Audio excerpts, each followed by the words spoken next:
ओम शांति। आज 30 सितंबर 2024 के साकार मधुर महावाक्य हैं। आज सितंबर मास का लास्ट डे है। आज हम सब अपने चार्ट को चेक करेंगे और चेंज भी लाएंगे। इन 30 दिनों में मेरा अमृत वेला कैसा रहा? पावरफुल था, मध्यम था या साधारण था?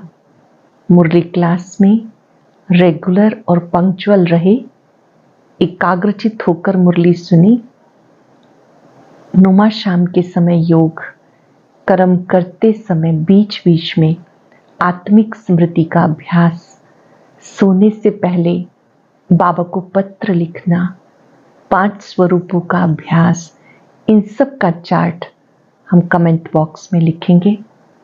बाबा को अपना चार्ट देंगे कि मेरे लिए ये मास बहुत अच्छा वरदानी रहा, इसमें चार्ट रखने से मुझे ये फायदा हुआ। बाबा को सच बताने से उन्नति होती है और जहाँ कमी रह गई उसको ठीक करने का दृढ़ संकल्प करना है। आज की मधुर मुरली में बाबा ने बहुत मीठी सी बात कानों में सुनाई है और वो मीठी सी बात है कि तुम बच्चों को पर चिंतन में अपना टाइम वेस्ट नहीं करना। तुम बच्चों को पर चिंतन नहीं करना। ज्ञान 1 सेकंड का है, फिर भी बाबा सुनाते रहते हैं। बाबा ये देखते हैं बच्चों में सुधार कितना हुआ।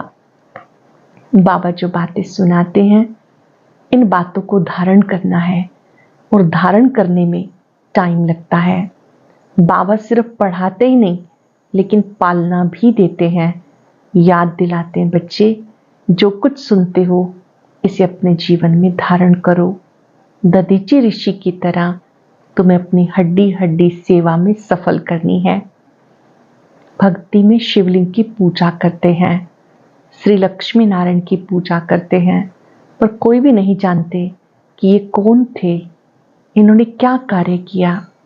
निराकार शिव ब्रह्मा तन में आते हैं, ज्ञान देते हैं, नर से नारायण बनाते हैं। बाबा ने कहा इन बातों को समझने वाला ही कोई समझे। बहुत कम आत्माएं हैं जो बाबा के कर्तव्य को समझती हैं, एम ऑब्जेक्ट सामने रख के पुरुषार्थ करती हैं। बाबा ने सावधान किया, जब आप इस मार्ग पर चलेंगे तो माया बीच बीच में परीक्षा लेगी। आपको याद के बल से विजयी बनना है। सुनते हैं बाबा के मधुर बोल। बाबा ने कहा मीठे बच्चे, अपनी बैटरी चार्ज करने का ख्याल करो। अपना टाइम पर चिंतन में वेस्ट मत करो। अपनी घोट तो नशा चढ़े। अपनी बैटरी चार्ज करने का ख्याल करो। अपना टाइम वेस्ट मत करो, पर चिंतन में टाइम वेस्ट मत करो। अपनी घोट तो नशा चढ़े। कृष्ण ने ज्ञान 1 सेकंड का होते हुए भी बाप को इतना डिटेल से समझाने, इतना समय देने की आवश्यकता क्यों? ज्ञान 1 सेकंड का होते हुए बाप को इतना डिटेल से समझाने, इतना समय देने की आवश्यकता क्यों? क्योंकि ज्ञान देने के बाद बच्चों में सुधार हुआ या नहीं ये भी बाप देखते हैं, फिर सुधारने के लिए ज्ञान देते ही रहते हैं। सारे बीज और झाड़ का ज्ञान देते हैं, जिस कारण उन्हें ज्ञान सागर कहते हैं। अगर 1 सेकंड का मंत्र देकर चले जाएं तो ज्ञान सागर का टाइटल भी ना मिले। अगर 1 सेकंड का मंत्र देकर चले जाएं तो उन्हें ज्ञान सागर का टाइटल भी ना मिले। ओम शांति। रूहानी बाप बैठ रूहानी बच्चों को समझाते हैं। भक्ति में परम पिता परमात्मा शिव को यहाँ ही पूजते हैं।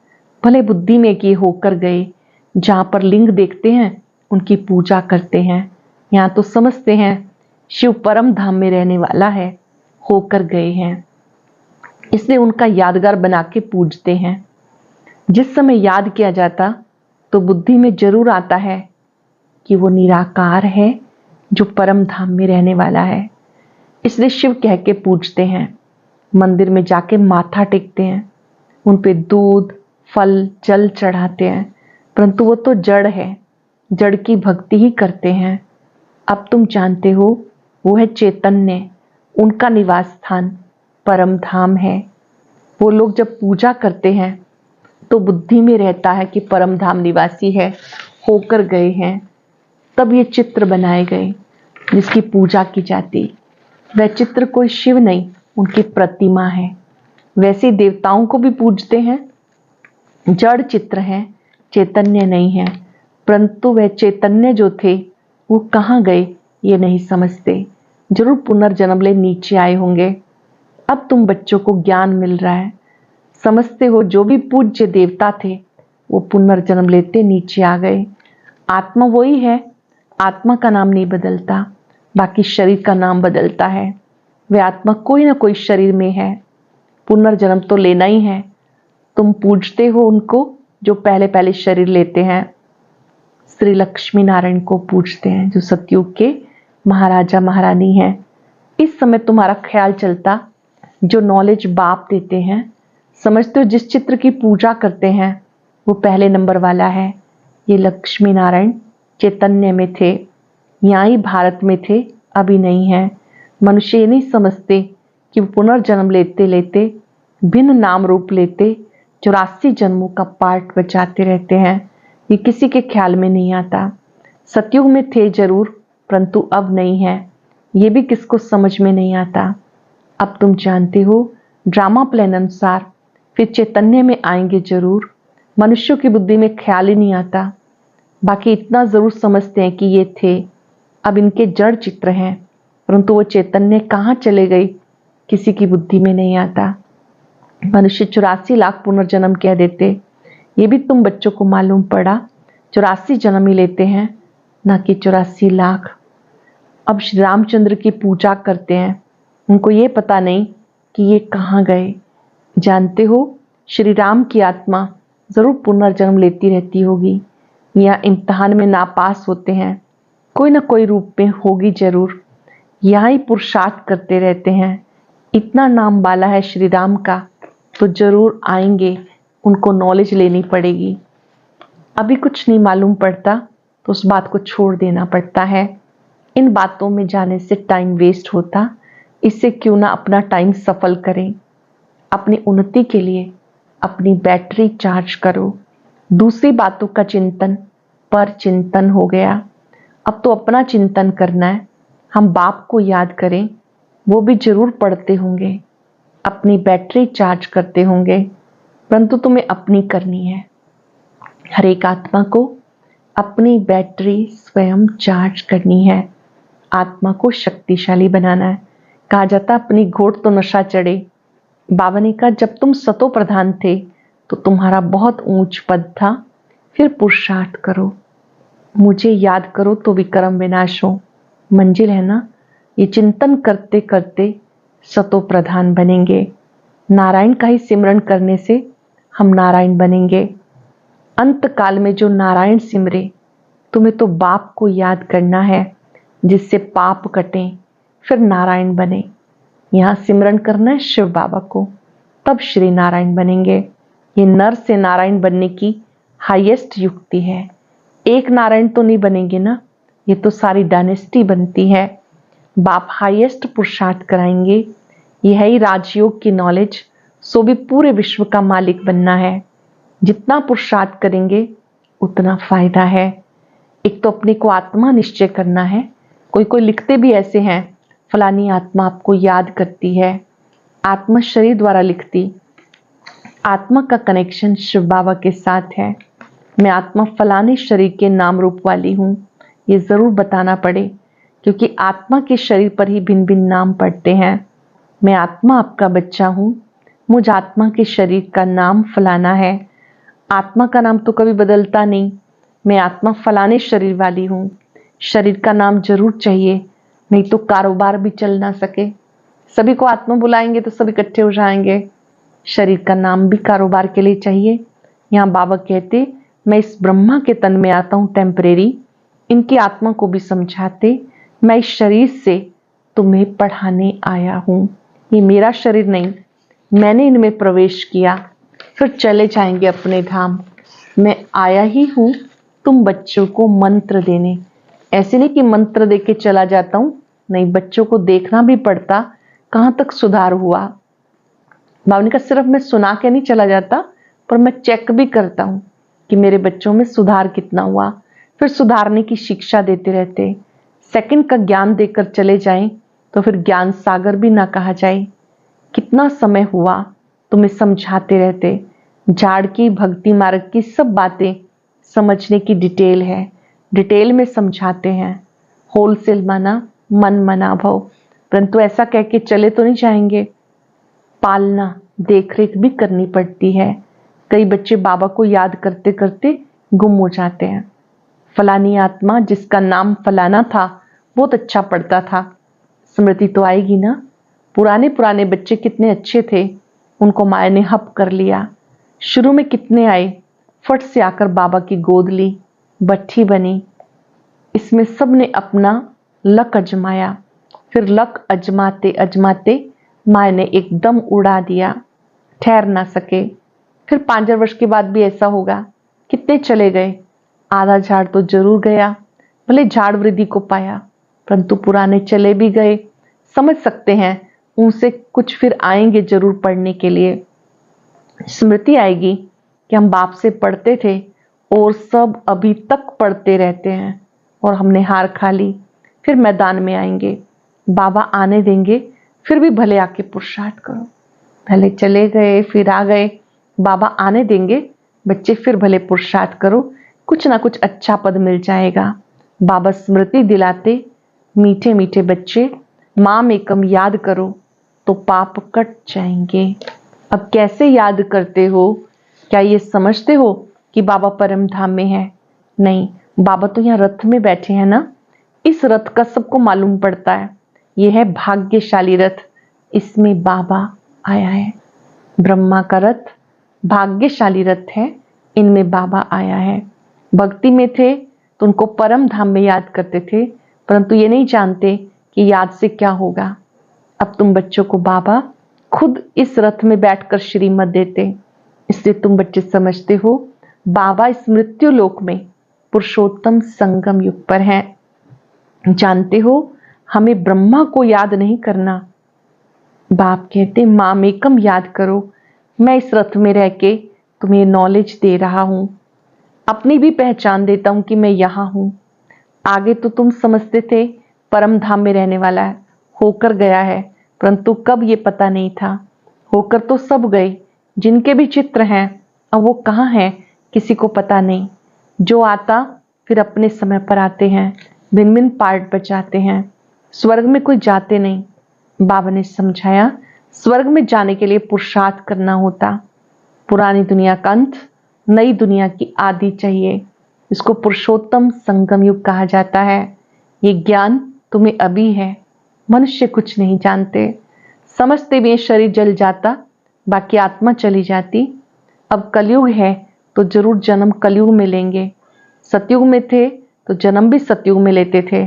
ये भी जानते हो आत्माओं का सारा स्टॉक निराकारी दुनिया में होता है। ये तो बुद्धि में है ना। सब आत्माओं का घर निराकारी दुनिया है। फिर वहां से आते हैं, शरीर धारण कर जीवात्मा बन जाते। सबको यहाँ आकर जीवात्मा बनना है, फिर नंबरवार वापस जाना है। सबको तो नहीं ले जाएंगे, नहीं तो प्रलय हो जाए। दिखाते हैं प्रलय हो गई, रिजल्ट कुछ नहीं दिखाते। जानते हो ये दुनिया कभी खाली नहीं हो सकती। गायन है राम गयो रावण गयो, जाको बहु परिवार। सारी दुनिया में रावण संप्रदाय है, राम संप्रदाय बहुत थोड़े हैं। राम की संप्रदाय है ही सतयुग त्रेता में, बहुत फर्क रहता है। बाद में फिर टाल टालियां निकलती। अब तुमने बीज और झाड़ को जाना, बाप सब कुछ जानते, तब तुम्हें सुनाते हैं, इसलिए उनको ज्ञान सागर कहते हैं। एक ही बात अगर होती तो कुछ शास्त्र आदि भी बन ना सके। झाड़ की डिटेल भी समझाते। मूल बात नंबर 1 सब्जेक्ट है बाबा को याद करना, इसमें मेहनत है, इस पर सारा मदार है। बाकी झाड़ को तुम जान गए हो, दुनिया में इन बातों को कोई भी नहीं जानते। तुम सब धर्म वालों की तिथि तारीख सब बताते हो, आधा कल्प में सब आ जाते। बाकी सूर्यवंशी और चंद्रवंशी, इनके लिए बहुत युग तो नहीं होंगे ना, हैं ही 2 युग। वहां मनुष्य भी थोड़े हैं, 84 लाख जन्म भी हो ना सके। मनुष्य समझ से बाहर हो जाते, इसलिए फिर बाप आकर समझ देते हैं। जब उनकी समझ काम नहीं करती, बाप आकर समझ देते। बाप जो रचयिता है वही रचता और रचना के आदि मध्य अंत की नॉलेज देते हैं। भारतवासी बिल्कुल कुछ नहीं जानते, सबको पूजते रहते। मुसलमानों को, पारसी आदि को जो आया उनको पूजने लग जाएंगे, क्योंकि अपने धर्म और धर्म स्थापक को भूल गए। और सब अपने अपने धर्म को जानते हैं। सबको मालूम है फलाना धर्म कब किसने स्थापन किया। बाकी सतयुग त्रेता की हिस्ट्री ज्योग्राफी का किसी को पता नहीं। चित्र भी देखते हैं, शिव बाबा का ये रूप है, वही ऊंचते ऊंच बाप है, तो याद भी उनको करना है। शिव बाबा जो निराकार हम सबका पिता है, याद उन्हें करना है। 1 मिनट के लिए एकाग्र हो जाएंगे उस महाज्योति के दिव्य स्वरूप पर। उनसे आता प्रकाश शक्ति प्रदान कर रहा है।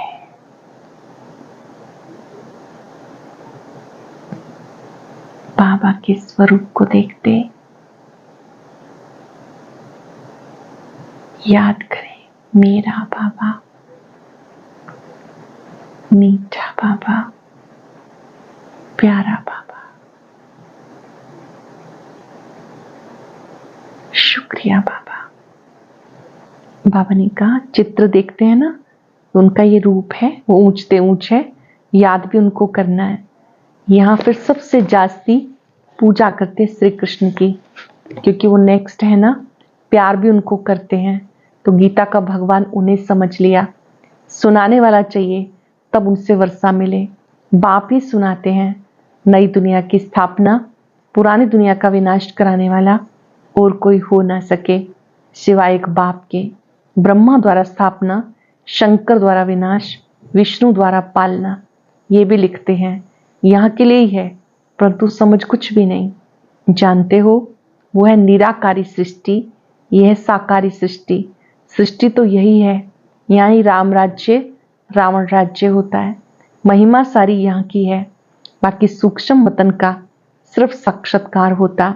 मूल वतन में आत्मा ही रहती है, वहां से यहाँ आती है पार्ट बचाने। बाकी सूक्ष्म वतन में क्या है, ये चित्र बना दिया जिस पर बाबा समझाते। तुम बच्चों को ऐसा सूक्ष्म वतनवासी फरिश्ता बनना है। फरिश्ते हड्डी मांस फिगर होते, कहते दधीची ऋषि ने हड्डियां भी दे दी। बाकी शंकर का गायन तो कहीं है नहीं, ब्रह्मा विष्णु का मंदिर है, शंकर का नहीं, तो उनको लगा दिया विनाश के लिए। बाकी ऐसे कोई आंख खोलने के लिए विनाश करता नहीं। देवताएं फिर हिंसा का काम कैसे करेंगे, ना वो करते हैं ना शिव बाबा ऐसा कोई डायरेक्शन देते हैं। डायरेक्शन देने वाले पर भी आ जाता है ना, कहने वाला ही फंस जाता है। वो तो शिव शंकर को इकट्ठा कह देते। अब बाबा कहते मुझे याद करो, शिव अलग है, शंकर अलग है। शिव रचयिता, शंकर उनकी रचना है।